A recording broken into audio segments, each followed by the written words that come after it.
Agora sim, boa noite, pessoal, para quem não deu boa noite ainda, espero que estejam todos bem. Hoje a gente começa um pouco mais tarde para falar de assunto chato, mas a vida é assim, não é mesmo? Não, brincadeira, é chato, mas não é muito complexo, são só muitos detalhes, tá? No geral, pelo que eu observei das questões que costumam cair em concurso, elas são literalmente letra de lei, tá? Algumas demandam um pouquinho mais de interpretação, mas sempre com base em letra de lei. E principalmente do Código Civil. Então, eu até trouxe alguns dispositivos de outras leis, mas foquei bastante no Código Civil, tá bom? Basicamente, hoje, então, a gente vai falar sobre registro. Olha que legal, burocracia. Então, a gente vai dar uma passada breve, assim, na parte de vedações, alguns conceitos, né, complementando até a aula passada, a questão de arquivamento, prepostos, benefícios, esses atores, né, auxiliares. E é isso. Qualquer dúvida que tiver, é só me parar, perguntar, não tem problema, tá bom? Se ficar alguma dúvida para depois também, pode me mandar e-mail, eu estou sempre à disposição. E o material, eu disponibilizo ele no final da aula. Então, vamos lá. Basicamente, o registro, ele é o ato que dá nascimento à pessoa jurídica, entendeu? Ele marca ali o nascimento da empresa, ok? Ele não é uma autorização, tá? Ele não autoriza, ele simplesmente marca o nascimento. Ele está arquivando, ele está ali como se fosse uma declaração de que está feito o cadastro. Então, é uma decisão declaratória. Tanto que, para fazer, né, para a empresa poder começar a operar de fato, ela precisa de uma série de atos, de uma série de cadastro na Receita, cadastro nos órgãos municipais, estaduais, a depender da atividade e a depender sempre do tipo de empresa. Porque cada empresa tem ali as suas regras próprias, as atividades também, tem atividades que precisam de alguma autorização especial e afins. Então, abrir uma empresa hoje é mais simples porque está tudo automatizado, né? Mas ainda assim é um ato complexo. E tem que se analisar muito bem cada tipo de atividade para não cometer nenhum equívoco na abertura, tá bom? Em resumo, então, o registro ele acaba compreendendo o registro, que é esse ato inicial, ele compreende a matrícula e o cancelamento no caso dos leiloeiros, tradutores, intérpretes, esses auxiliares, né, esses atores auxiliares do comércio, que, pela lei, são obrigados a se registrar também aí nos órgãos próprios, nas juntas e afins. O registro ele compreende também o arquivamento, ou seja, para registrar uma empresa, a gente tem que apresentar uma série de documentos, equivalente ao protocolo que a gente faz, por exemplo, num processo, entendeu? E o arquivamento é a manutenção desses documentos que a gente apresenta. É claro que depois de um período eles podem destruir esses documentos, eles digitalizam e fica por isso mesmo, mas assim, o arquivamento é isso, você entrega essa documentação e eles vão manter no banco de dados deles, tá? Até porque a gente vai falar disso mais para frente, mas uma das funções do registro é a publicidade. Entendeu? É expor para terceiros, credores, interessados e afins para todo mundo, todo o histórico da empresa. Então, a formação dela, o que que aconteceu, se ela tem filial, sucursal, quais os pormenores, se ela sofreu aí alguma restrição judicial, né, se ela perdeu o direito do uso do nome, afins, todos esses pormenores vão estar no histórico da empresa, porque se a gente vai fazer um negócio com essa empresa, a gente consegue ter um acesso ali. É claro que na teoria é assim, na prática não é bem assim, né? Seria muito maravilhoso se isso funcionasse em todos os casos, mas aí é uma quantidade enorme, a gente sabe das limitações que existem, tá bom? Então, basicamente, além da matrícula desses atores auxiliares do comércio e do arquivamento dos documentos de quem está pedindo o registro, né? O registro compreende também a autenticação dos instrumentos de escrituração, ou seja, as obrigações contábeis. tá? Se já tiver, geralmente, né, ainda mais hoje em dia que tem sistema para tudo, geralmente acaba acontecendo ali o cruzamento de dados, como já informou as mesmas informações para outros sistemas, acaba não precisando de uma verificação, uma autenticação mais detalhada. Então, esse procedimento é um procedimento quase que automático, tá? Não quer dizer que alguém vai ver a sua escrituração para dar o ok ou reprovar ela. Até porque não teria nem mão de obra para isso, tá? Suficiente. Até aqui, tudo bem? Então, perfeito. Seguindo um pouquinho, então, como eu comentei, dentre as finalidades do registro, tá, da garantia, publicidade, autenticidade, segurança, tá? Quando eu falo em garantia, publicidade, autenticidade, segurança, eficácia aos atos jurídicos, tanto para quem está envolvido na empresa, quanto para terceiros. É uma proteção dos sócios para resguardar ali seus direitos, ter como provar que é sócio, quem é o administrador, quem tem culpa de quê, até porque cada ator na empresa, cada filial e afins, tem ali as suas responsabilidades, né, podendo ser solidária, exclusiva, depende da situação, e cada função carrega as suas responsabilidades também. Então, se está tudo ali bonitinho, a gente sabe de quem cobrar, a gente sabe o que questionar e afins, tá? Principalmente em caso de fraude, por exemplo. Ok, até aqui? Então, perfeito. Além da finalidade, né, de dar essa publicidade, de dar essa segurança para os envolvidos, o registro ele tem por fim cadastrar as empresas nacionais e estrangeiras para manter as informações atualizadas, que acaba voltando para a primeira finalidade, tá?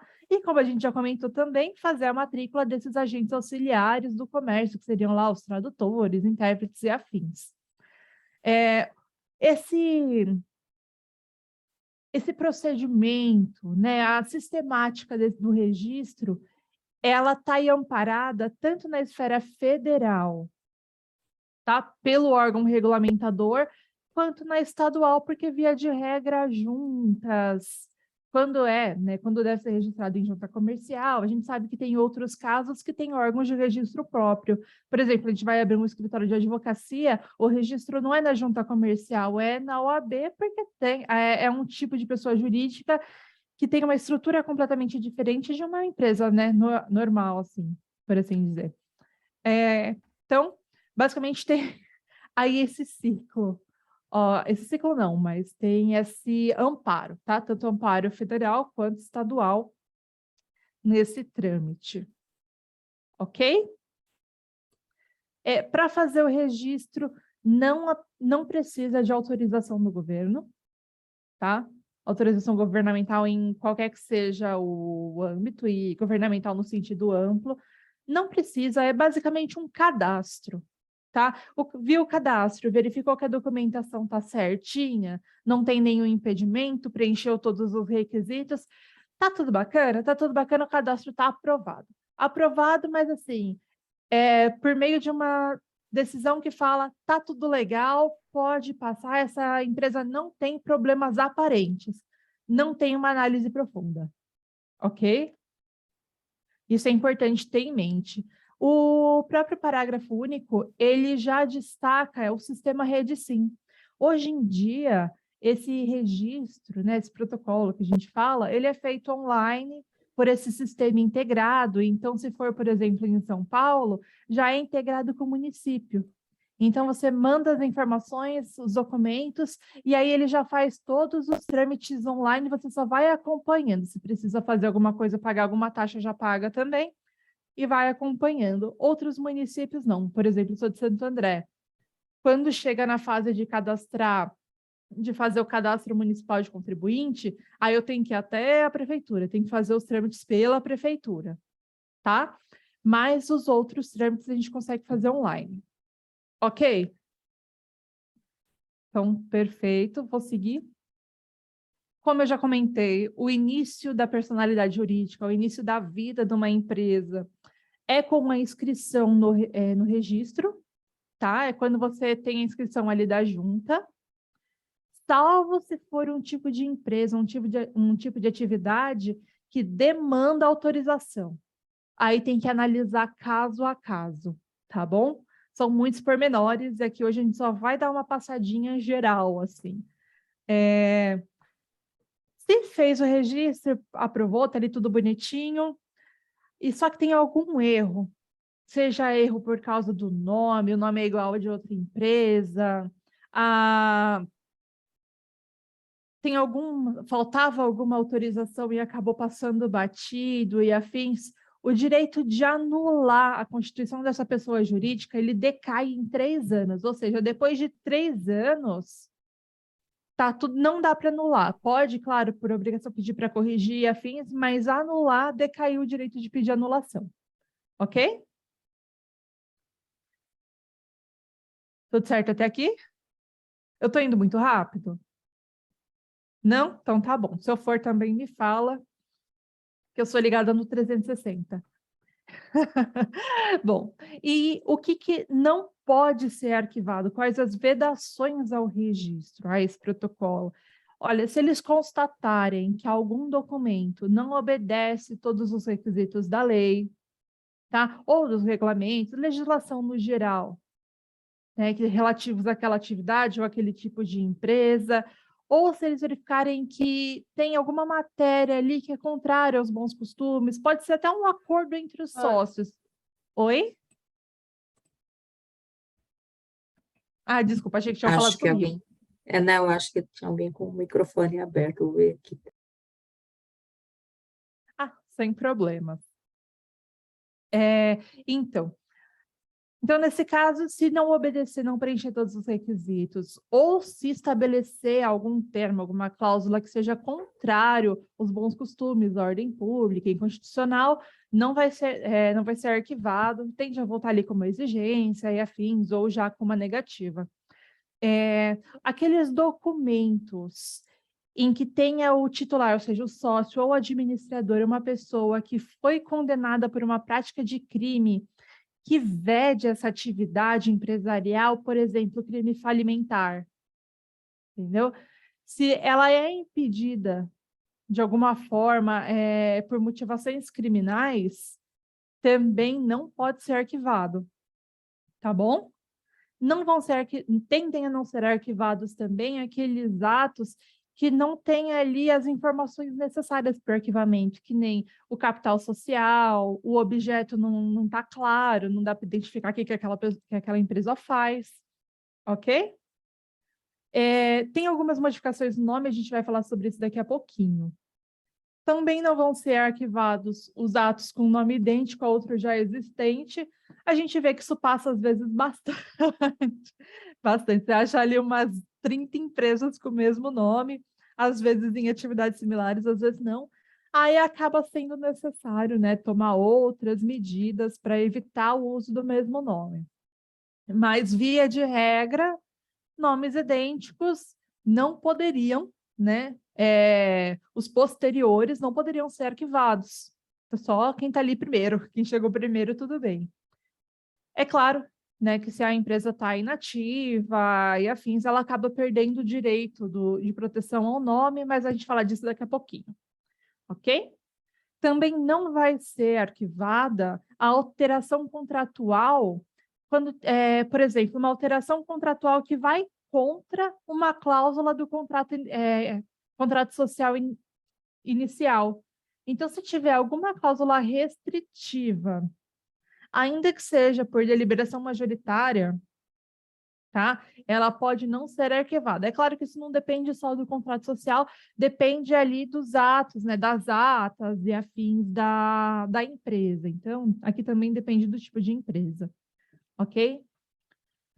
Bom, quando tem uma incorporação de imóvel à sociedade, quando vai fazer uma integralização para que um imóvel passe a pertencer ao capital social da empresa, às vezes a pessoa não tem ali valores, né, em espécie, mas ela tem um imóvel. Então ela fala, olha, eu vou colocar aqui no capital inicial, no capital social da minha empresa esse imóvel. ali pelo valor de mercado dele, e eu tenho isso aqui para garantir, né, minha atividade, meus credores e afins. Se a empresa fizer isso, precisa ter todos os dados do imóvel, tem como precisa ser possível identificar ele, individualizar esse imóvel, ok? E aí, claro, inclusive a propriedade tem que fazer sentido também, esse imóvel tá ali. Não adianta você pegar imóvel de um terceiro que não tem nada a ver com a sociedade e querer integralizar. Tem que ser de um dos sócios e afins, tem que estar tudo certinho, tá? Ou ter cessão dos direitos, mas tem que ser ali de alguma forma, né, demonstrado que é dos sócios, tá? E precisa ter também a outorga uxório marital quando for necessária, nos casos que a gente conversou já na última aula. Então, basicamente, o registro das empresas, eles acontecem de forma geralmente online, às vezes acaba precisando ir para algum órgão, resolver algum problema, entregar algum documento presencialmente, mas hoje em dia a maioria já está automatizada, tá? E na empresa principal, se ela constituir alguma filial, alguma sucursal, agência, precisa ter essa informação no registro. Precisa ser feita a verbação, tá? Então, só destacando, o registro é o primeiro ato, todos os atos posteriores ao registro, ao ok, sua empresa está aberta, são averbações. E todos esses atos geram arquivamento de documento, ok? Bom, vamos lá. Eu sei que gera um pouquinho de dúvida em relação a filial, sucursal e agência, porque embora todas elas sejam relacionadas à matriz, são figuras completamente diferentes. A filial, ela é uma empresa que é autônoma, tá? Embora ela tenha ali a sua unidade, sua administração, seu funcionamento próprio, e tenha também um CNPJ próprio, ela é um braço da matriz. Então, ela é vinculada à matriz, ela tem que responder à matriz, tanto que até o CNPJ da filial, ele é ligado ao da matriz, né? Geralmente a gente vê lá, em vez de 1.000 contra, é 2.000 contra, entendeu? 2, 3 e afins. Então, depende da quantidade de filiais que tem. E quando você puxa a ficha lá, o cadastro na junta comercial de uma empresa que tem filiais, você pode reparar que todas as filiais aparecem e o que aconteceu com as filiais, dependendo do tipo de sociedade, inclusive as atas, ok? A agência, ela é uma empresa autônoma também, só que diferente da filial, ela é completamente autônoma. Inclusive, ela tem sócios diferentes da matriz. Por quê? É basicamente uma empresa constituída para prestar serviços para a matriz. Então, ela está ali para dar um apoio para a matriz, tá? Em alguma atividade correlata ao objeto principal da matriz. Então, geralmente não é a mesma atividade, é uma atividade de suporte e é constituída esse tipo de empresa. Ok? Mas ela é autônoma, tem outros sócios, não tem as mesmas obrigações que uma filial tem, por exemplo. Ela não é totalmente condicionada à matriz. Ok? E a sucursal, ela não é nem autônoma, é como se fosse mesmo um departamento da matriz, tá? E às vezes precisa tá expandindo os negócios e precisa movimentar a operação para determinado lugar. Aí precisa gerenciar dali, acompanhar dali, ou fazer atendimento do cliente, né, desse outro lugar. Não vai criar uma filial para esse projeto ou para essa função. Cria uma sucursal e transfere esse atendimento, cria um atendimento ali. É o mesmo CNPJ, participa das mesmas declarações, tudo bonitinho, tudo igual, só que tem um formato próprio, tá? Tem um tipo de declaração próprio, os códigos próprios e afins. Ficou claro? Ficou? Então, perfeito. Vamos à sequência. Nenhuma dúvida até aqui, né, gente? Tá? Eu sei que é bastante informação. Bom, a gente falou do arquivamento, do protocolo, desses documentos. Então, o que precisa para fazer esse protocolo? Tendo tudo que a gente conversou até agora em vista, né? As diferentes pessoas relacionadas, aqui no caso pessoas jurídicas, a matriz, a filial, a sucursal, a agência, Enfim, de qualquer modo, o que vai precisar para poder fazer esse registro? Para fazer esse registro, a gente precisa do instrumento de constituição, modificação ou extinção, ou seja, do contrato social, da alteração contratual e afins, ou da dissolução, tá? Da declaração do titular ou do administrador de não impedimento. Lembra que tem aqueles casos que a pessoa não pode ser empresária? O falido,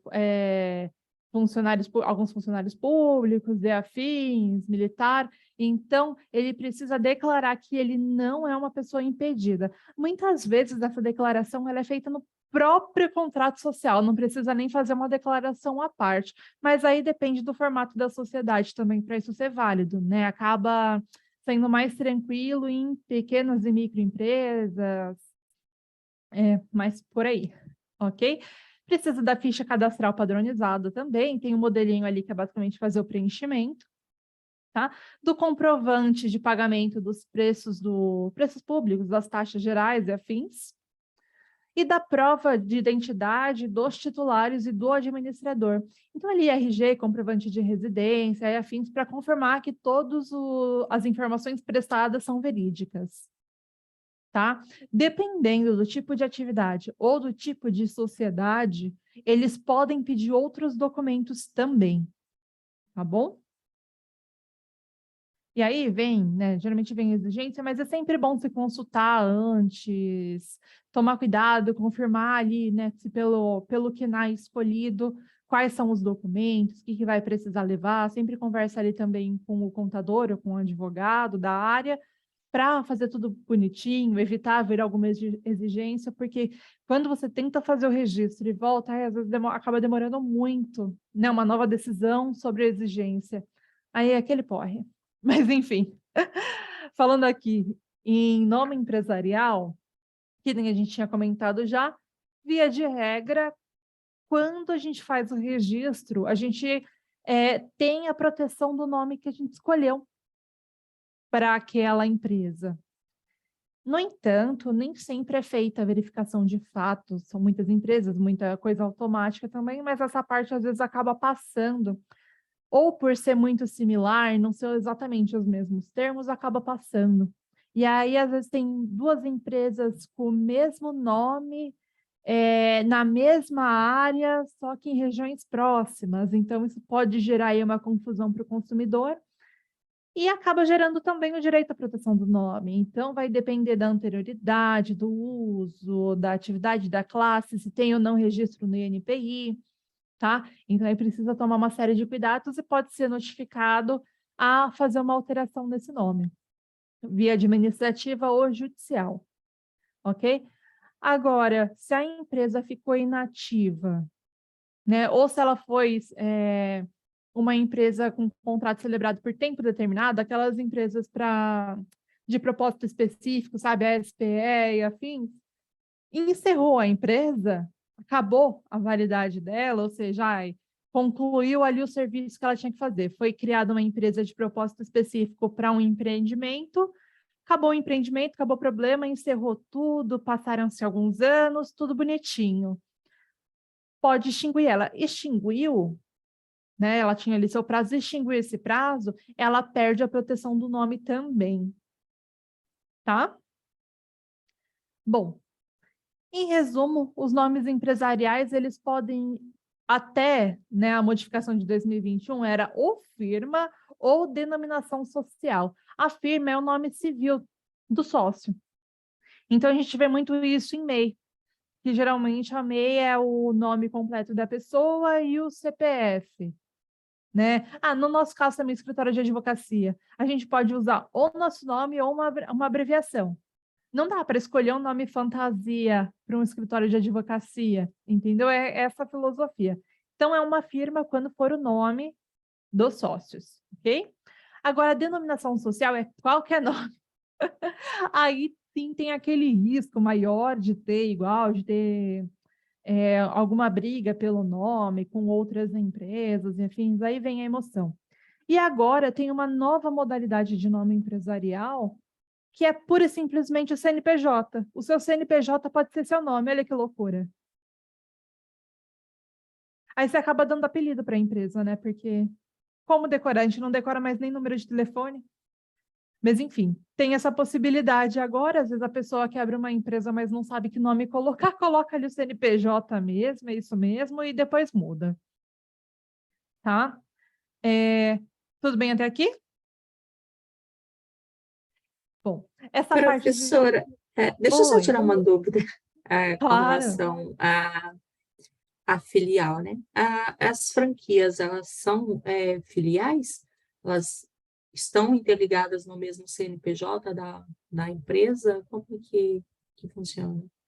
Não, franquia tem toda uma legislação própria, tá? A franquia, ela acaba sendo um desdobramento ali daquele método, daquele nome, mas ela é feita sobre CNPJs próprios de outras pessoas, ela tem ali uma legislação, um tratamento especial para ela não se confunde com uma filial, tá bom? Bom, obrigada. Imagina. Bom, em caso de quando a gente fala aí de benefício para proporcionar alguma igualdade de oportunidade, a gente sabe que tem, né, sérias limitações na prática, mas a legislação brasileira ela tenta incentivar, né, tanto o pequeno empresário quanto o produtor rural a ter um espaço maior no mercado, a conseguir concorrer, até, né, concretizando também alguns princípios constitucionais. Então, o Código Civil ele prevê que ele determina, na verdade, que tenha um tratamento favorecido, diferenciado e mais simples para esses tipos de empresário. É importante destacar que o empresário rural, ele tinha ali uma legislação própria, até demorou bastante para ele ser trazido para a legislação civil, para o Código Civil, né? E ter a faculdade de criar um CNPJ, seguir essa legislação mais genérica, tá? Não é obrigado. Então, eu já destaco, esse empresário não é obrigado, mas ele tem essa faculdade. É claro que quando vira, né, uma grande empresa, aí já não tem para onde fugir. Vai crescendo, não tem muito para onde fugir, mas quando é aquela atividade mais restrita, sim, aí já tem mais discussão. Mas também, para ter proteção, precisa ter o registro. Então, na verdade, não dá para fugir, basicamente, só que vai ter aí um tratamento diferenciado, né? Tanto que tem o Simples Nacional, né? Veio a LC, acho que é 123 de 2006, com a legislação do Simples, do micro, né? Do micro, pequeno, médio, afins. Então, tem toda essa legislação especial que a gente vai falar aí eu vou ver se a gente consegue falar nas próximas aulas mais a fundo, para trazer essa possibilidade de maior aí concorrência no mercado, de ter, né, uma oportunidade real. Ok? Bom, quando a gente fala aí de registros, atos empresariais e afins representação, a gente está falando aí também de prepostos. Sempre precisa ter alguém agindo pela e para a nossa empresa, né? E esses representantes, esses terceiros, são chamados de prepostos. O contador é um preposto, o gerente, outros, né, pessoas diversas, geralmente funcionários que a gente tem, acaba sendo prepostos também, tá? Pela legislação, essa pessoa, esse preposto, essa pessoa que age em nome de outra, ele tem que ter uma autorização escrita para poder fazer isso com a delimitação dos poderes. Mas a gente sabe que nem sempre isso acontece, tá? E só que mesmo quando o preposto age sem essa delimitação de poderes, ele acaba gerando responsabilidades também para o preponente, tá? Para quem ele está representando. Então, tem que sempre ter muito cuidado com todas as pessoas que você acaba contratando, né? Se vinculando de alguma forma nesse sentido, tá? Via de regra, o preposto, se ele não tiver autorização para isso, ele não pode negociar por conta própria ou de terceiro, ele não pode nem participar de operações do mesmo gênero, porque ele vai ter informações privilegiadas para determinada operação. E se com isso ele gerar algum dano para o preponente, ele pode ser responsabilizado em perdas e danos. Aí entra a questão também de lucros cessantes e afins. Porque isso a gente, infelizmente, acaba vendo acontecer bastante. A pessoa, às vezes, o empregado, ele conhece bem, né, a operação da empresa, e enquanto ele está na empresa, ele começa a montar a própria operação, vai e começa a levar fornecedor, levar cliente, afins. É claro que sempre tem aquela possibilidade da empresa, da pessoa ser desligada da empresa e, num futuro, não tem ali cláusula de concorrência, os clientes vão atrás dessa pessoa porque gostavam muito do serviço dessa pessoa. Aqui a gente está falando dessa, como eu posso dizer, dessa negociação ativa, entendeu? Desse ato de forma ativa para montar o seu mesmo em detrimento do preponente. Não só nessa situação, claro, aqui envolve uma quantidade absurda de situações, mas esse é um exemplo, ok?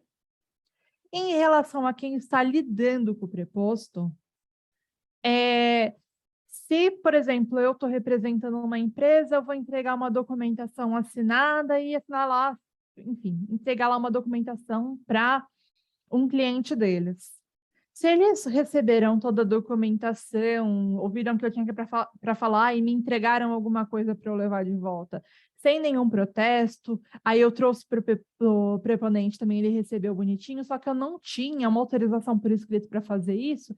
Se todo mundo recebeu, ninguém reclamou, tá tudo certo, ninguém pode encher o saco mais. Ok? Agora, se reclamou, aí teria que provar e tudo mais. Aí já gera uma dor de cabeça, mas raramente isso acontece, né? Acaba sendo um risco, porque pode ter golpe aí nesse meio, como sempre. E, né, afinal, o pessoal sempre dá um jeito de dar golpe, mas tem a possibilidade, tem uma brechinha aí para criar um golpe, mas também é mínima, né? Geralmente, quando você vai intermediar alguma relação ou vai representar alguma empresa, acontece um aviso, um agendamento de reunião, tem ali uma movimentação para que todos estejam cientes de quem vai. O gerente, ele é um tipo de preposto também, tá? O Código Civil, ele considera o gerente um preposto permanente da empresa, porque ele tem ali mais responsabilidades, ele é responsável por outros prepostos, tá? Então, o gerente, ele representa a empresa, né, de uma forma até um pouco mais intensa, e ele pode constituir outros prepostos para, né, praticar todos os atos aí necessários ao desenvolvimento da sua função.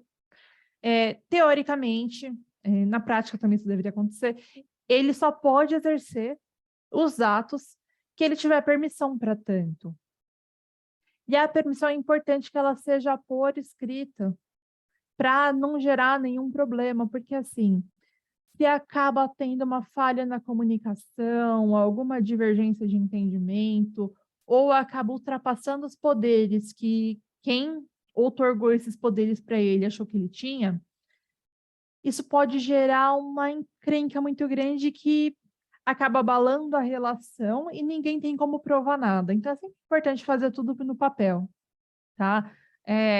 Essa questão da confiança é legal, mas às vezes acontece alguma coisa e não tem como resolver, porque não está ali no papel, bonitinho, formalizado, e gera uma briga absurda, rompe relações, aí vira aquele caos absurdo que podia ser resolvido com uma assinatura, um documentozinho, ok? Então, se vocês acabarem, né, se deparando com algo assim, é legal tentar conscientizar os empresários, as empresas, da importância desses documentos, porque alguns se sentem até ofendidos, falam, mas como assim? Aqui é tudo no fio do bigode, é na confiança, sempre funcionou, vai funcionar sempre. Não necessariamente. Não necessariamente. Aí a pessoa vai lembrar de você quando der algum problema. E isso acontece. Aí você vê cada coisa. O bom do direito é que não falta emoção. Nem nessa burocracia louca toda aqui que a gente está conversando, nem aqui falta emoção. Vamos lá. Basicamente, né, como o gerente ele é um preposto que tem mais poder, mais responsabilidade também, via de regra, a outorga de poderes para ele deveria estar averbada no registro da empresa. Tanto essa concessão, essa outorga de poder, quanto a sua modificação ou revogação, tá? Para ficar ali público, olha, quem que responde, quem pode responder pela empresa, quem pode representar, vai estar aqui. Mas a gente sabe que na prática não é bem assim, mas tudo bem. E é importante também, voltando ali para a questão do papel, é importante ter tudo por escrito, por quê? Responsabilidade. Quem constituiu aí um preposto, o preponente, ele responde, tá? Com o preposto. Então, no caso do gerente, o empresário ou preponente, que seja outra pessoa, o diretor, sei lá, que constituiu esse gerente, ele responde pelas práticas do gerente. Entendeu? E o gerente, se ele constitui outros prepostos, ele pode responder em conjunto também. Tudo depende aí do tipo de problema que der. Ok? E se está dentro da função, não está dentro da função, se está dentro da empresa, não está dentro da empresa. Então, tem essas, né, tem vários cenários aí que acaba variando um pouco essa responsabilidade. Mas aí também volta aquela questão de é sempre muito importante escolher muito bem quem vai trabalhar contigo e deixar tudo bem formalizado mesmo, inclusive em caso de algum problema, tá? Os contadores e auxiliares, né, departamento fiscal, pessoal e afins, eles também são espécies de prepostos, porque eles são ali representantes, né, para determinados atos da empresa. Então, as declarações que eles fazem, os documentos que eles emitem, assinam, eles estão criando obrigações, criando vínculos para a empresa e eles podem responder em conjunto, ok? No caso de fazer isso no exercício da função e afins. E aí acaba mudando o tipo de responsabilidade, tá? E o tipo de pessoa perante a qual eles respondem, conforme o tipo de culpa, mas no final acaba respondendo por perdas e danos no geral, seja doloso, seja culposo.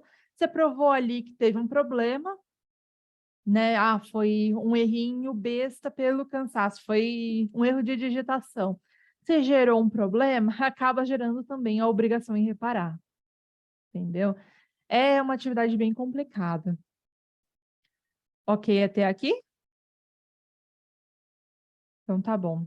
Tá quase acabando, gente. Eu sei que esse assunto é muito chato. Ai, é um porre. Mas enfim, mas é muito importante também, né? Aí que eles te pegam. Enfim, em relação à escrituração, o sistema contábil, ele tem que ser muito bem feito, ainda mais hoje, que todas as informações são cruzadas. Não adianta, muitas vezes você deixa passar uma coisa aqui, mas foi lançado no sistema de alguém que tem relação ali com você, seja fornecedor, cliente, e não está no seu, aí gera multa, gera aquele transtorno. Tem aí o e-social também, que condensa todas as informações, né, trabalhistas, então, e de contribuições, os SPEDs, enfim, tá, é tanto sistema, mas tanto sistema, e tem que estar tudo bonitinho, tudo organizadinho. As informações que estão nos sistemas têm que coincidir com as informações bancárias, tá?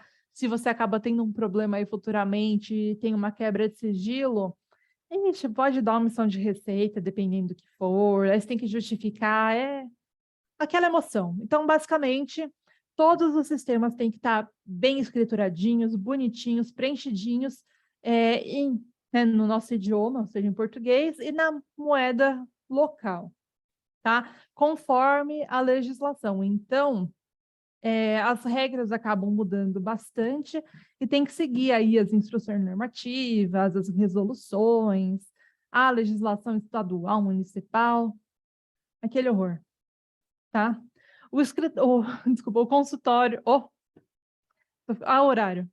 O Código Civil, ele traz também os livros obrigatórios.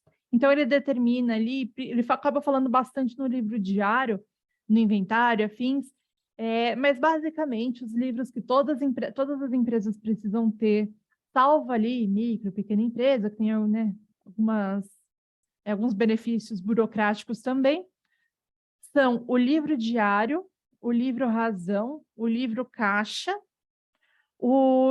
que é basicamente o que acontece diariamente na sua empresa, um resumo do que acontece diariamente na sua empresa, o balanço do que acontece na sua empresa, o inventário, que é tudo que sua empresa tem, né, ativo, passivo e afins, e livro de prestação de serviços. Aí é porque a prestação de serviços, quem você contrata, para quem você presta fins, gera aí toda uma obrigação fiscal própria, né? Então é bem importante isso estar escriturado também. E tem os sistemas próprios que acabam dando até uma resumida nesses livros, tem as escriturações próprias para isso.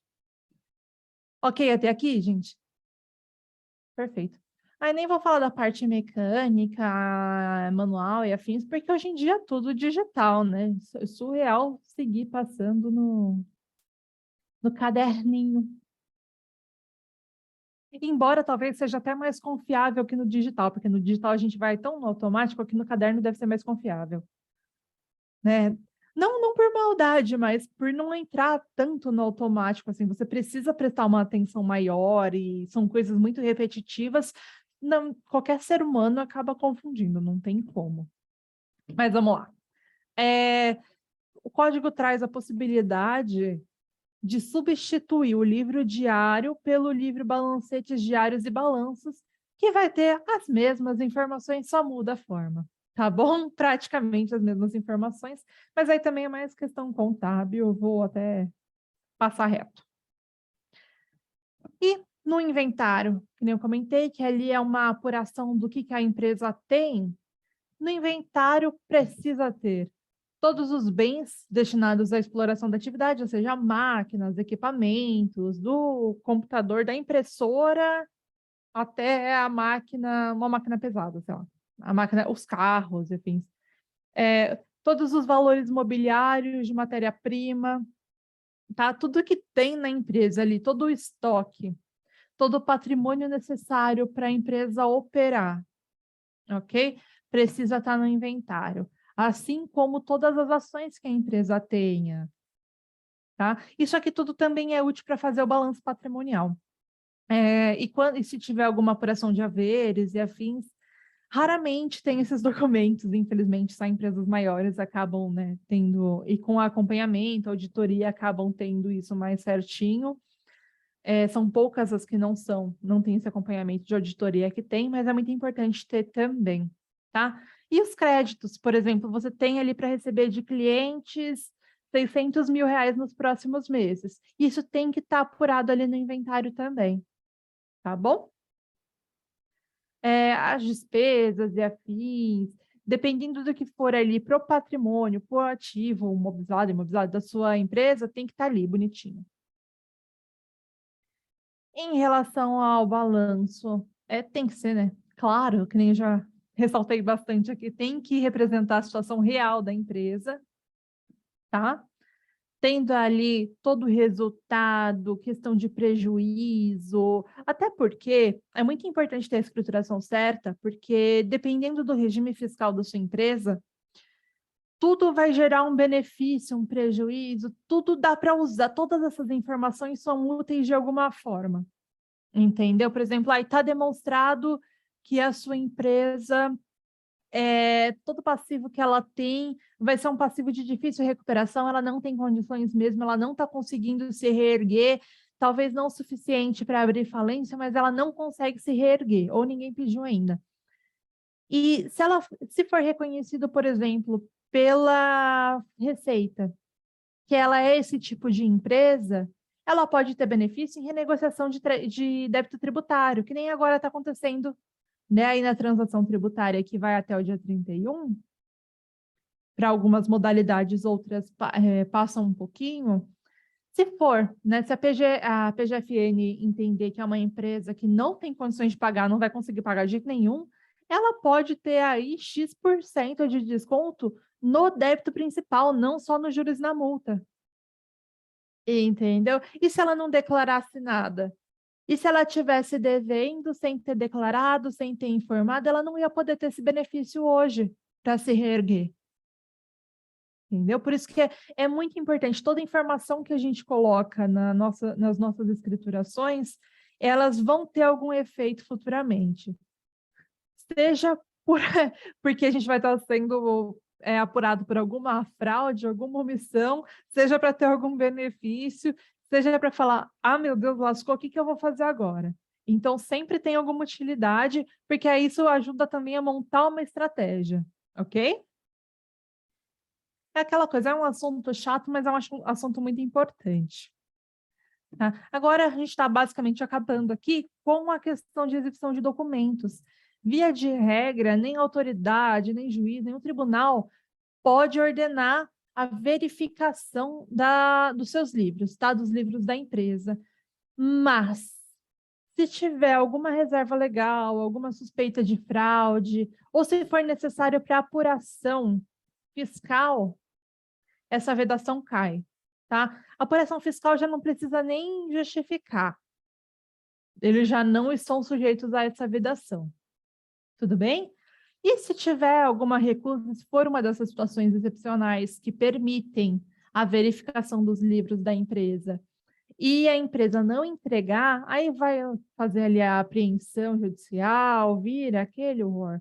Então, melhor manter tudo bonitinho que evita a crise, fica tudo certinho.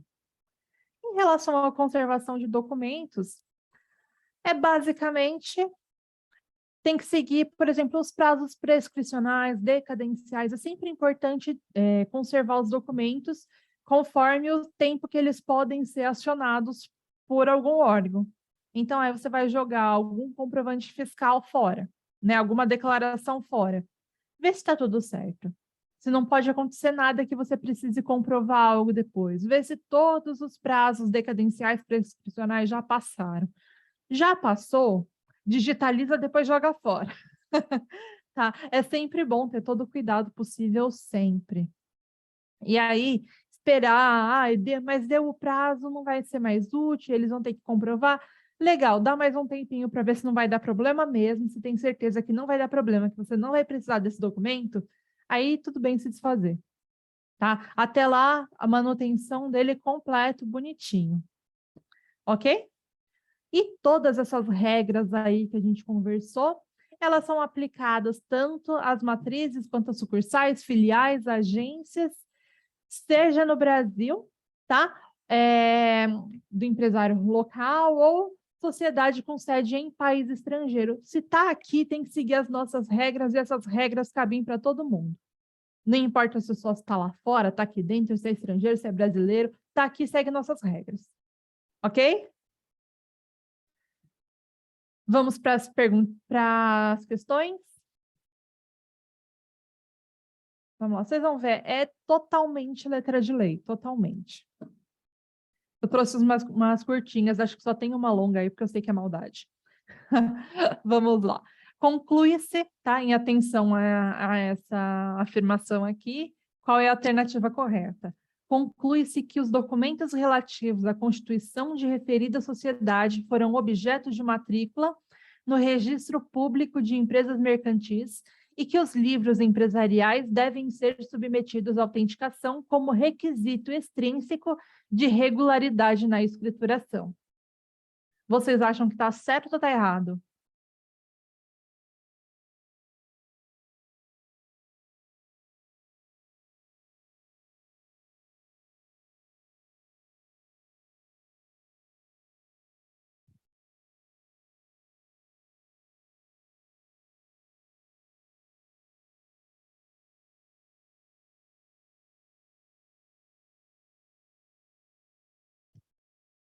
E aí, tem aqui um.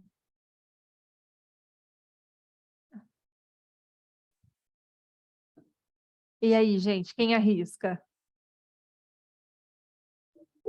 Eu estou com o Cláudio, também acho que está certo. E é que surgem as dúvidas na hora das questões.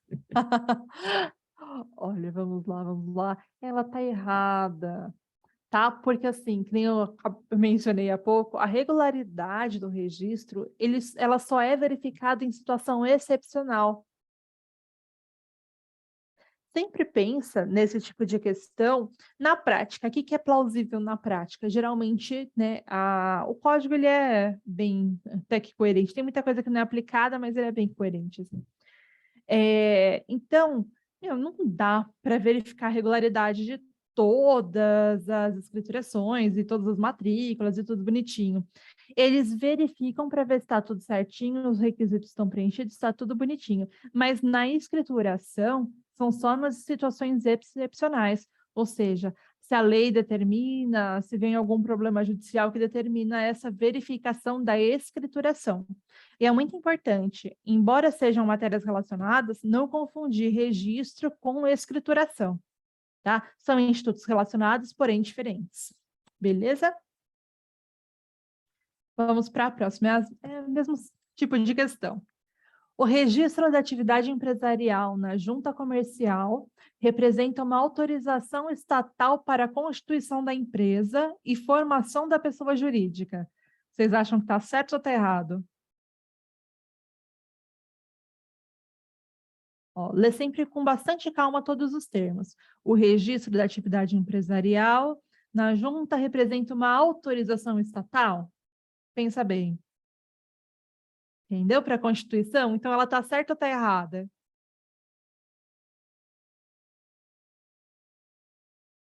E aí, o que vocês acham? Eu acho que está errada.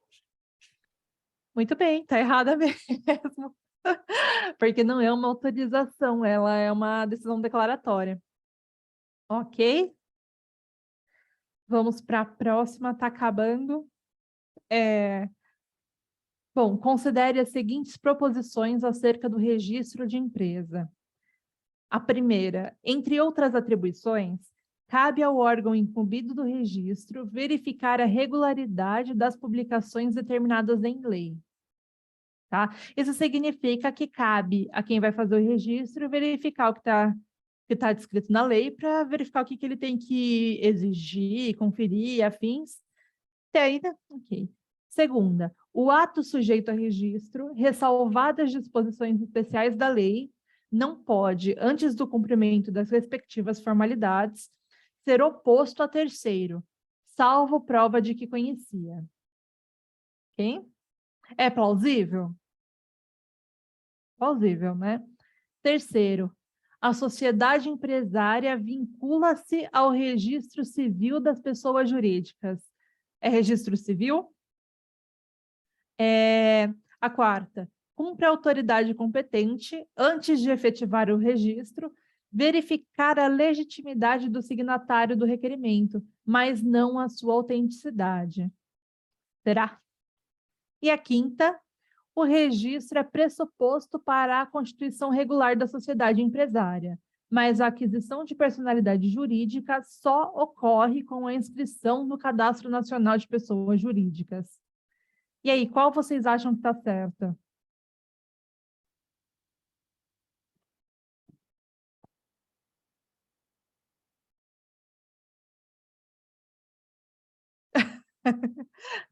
Ai, eu vi aqui o comentário, elas são dureza, mas são importantes e são assim, letra de lei. Vocês leem uma, duas, três vezes, vocês vão ver que começa a fixar sempre que é exatamente o que está na lei.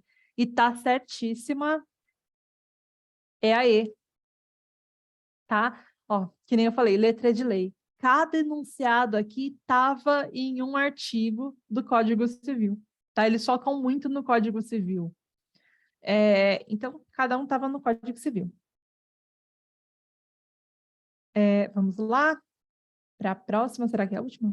Não, acho que é a penúltima. Deve ter umas duas ainda. O registro da sociedade empresária no órgão de registro competente é meramente declaratório. Razão pela qual a pessoa jurídica empresária adquire personalidade como a formalização do seu contrato social, verdadeiro acordo de vontade convergente com o objeto societário. Aqui, até já para adiantar, sempre presta bastante atenção no que eles falam no enunciado. Olha, aqui eles estão falando que a pessoa jurídica adquire personalidade jurídica com a formalização do contrato social.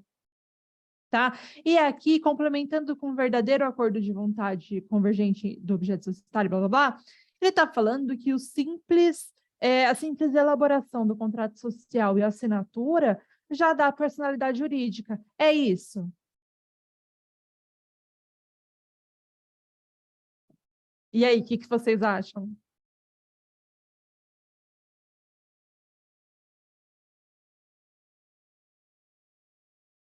Lembra do que a gente estava conversando? É o simples fato de fazer um contrato social que dá a personalidade jurídica, que nasce a empresa? Não, porque precisa registrar, né? Fazer o registro na junta comercial. Isso mesmo, isso mesmo. Precisa do registro. Perfeito. Todo mundo acertou. Vamos lá. Mais uma para julgar aqui. Exatamente porque a atividade rural pode se enquadrar na teoria da empresa, o atual Código Civil facultou àqueles que a exercem a possibilidade de requerimento de sua inscrição no registro público de empresas mercantis, ocasião em que tais atividades adquirem nítidos contornos da atividade empresária. O que vocês acham? Aqui, basicamente, ele está falando que como faz sentido a atividade rural ser uma empresa, o Código Civil falou, beleza, você pode ser protegido aqui pelas minhas regras e pode ter seu registro, né, no registro público de empresas mercantis. E aí, se ela fizer o registro, ela tem todos os contornos, ela tem todos os deveres e direitos de uma sociedade empresária. Vocês acham que está certo? Perfeito. Tá certinho mesmo. E isso está no artigo 971 do Código Civil. Beleza? Agora vamos para a última. Também é para julgar a questão. Repara que a grande maioria dessas questões de empresarial são para julgar. É uma ou outra só de uma banca que estava um pouco mais difícil, que dão ali várias opções para você analisar quais que estão certas e quais que estão erradas. Então, vamos lá. As disposições relativas à escrituração previstas no Código Civil não se aplicam a sucursais, filiais ou agências no Brasil de empresário ou sociedade com sede em país estrangeiro. Faz sentido não se aplicar? O que vocês acham? Deixa eu ver. Perfeito, elas se aplicam. É isso mesmo. Então, essa alternativa está errada. Ok? Pessoal, é isso. Se ficou alguma dúvida, eu estou à disposição. Se vier dúvida depois, eu também estou à disposição. É só me chamar, tá bom? Tá bom, professora. Só corrigindo aqui logo de início que eu falei que dúvidas sempre surgem, né? De administrativo também, vou confessar, mas de empresarial é justamente na hora das questões, as dúvidas surgem. É verdade. Principalmente se você não está inserida, né? Que essa burocracia toda, aí surge mesmo. Parece às vezes um monstro, mas você vai ver bem simples, porque são obrigações bem lógicas, né? Mas fiquem tranquilos. Eu agradeço por toda a atenção, agradeço aí pela oportunidade, tá? Sempre que precisarem é só chamar. Professora, nós que agradecemos. Não sei se algum colega tem alguma dúvida, gostaria de abrir o microfone e falar diretamente com a professora, mas muito obrigada pela aula, excelente, como sempre. Adoro o seu humor, sempre muito agradável. Sou bem parecida com você nesse sentido, sou muito atrapalhada também. Isso é ótimo, porque eu não fico perdida. Mas é só agradecimentos mesmo, em nome de todos os colegas, em nome do curso, e até uma próxima. Será um prazer tê-la conosco. Muito obrigada. Boa noite para todos. Boa noite, bom descanso a todos. Muito bem. Tchau, tchau.